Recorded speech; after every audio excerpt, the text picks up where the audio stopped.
Kakinada rural MLA పంతం నానాజీ ఆసక్తికర వ్యాఖ్యలు చేశారు. ఎమ్మెల్యే పంతం నానాజీ కామెంట్స్ ఇప్పుడు వైరల్ గా మారాయి. టీడీపీకి కాపు కాయడానికి జనసేన పెట్టలేదు అన్నారు నానాజీ. పవన్ ను సీఎం చేయడానికే పెట్టామన్నారు.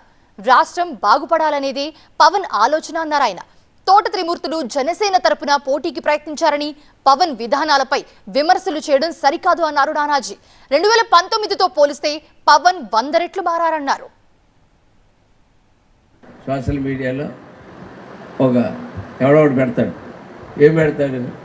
తెలుగుదేశానికి సెట్ అయిపోయారు. ఎన్నాళ్ళు కాపు కాస్తారు తెలుగుదేశాన్ని కాపు కాయడానికి పార్టీ పెట్టలేదు. ఇక్కడ జనసేన పార్టీ పవన్ కళ్యాణ్ ముఖ్యమంత్రిగా చూడడానికి మన పార్టీ పెట్టుకున్నాం. అది గుర్తుపెట్టుకున్నాం. కానీ దానికన్నా ముందు ఈ రాష్ట్రం బాగుంటేనే నువ్వు ముఖ్యమంత్రి అయినా, నేను ముఖ్యమంత్రి అయినా, ఎవరు ముఖ్యమంత్రి అయినా ముందు రాష్ట్రంలో ప్రజలు బాగుండాలి. అది బాగుండాలంటే వ్యవస్థలను సర్వనాశనం చేసి ఇప్పుడు పిచ్చోళ్ళని నటిస్తున్నాడు.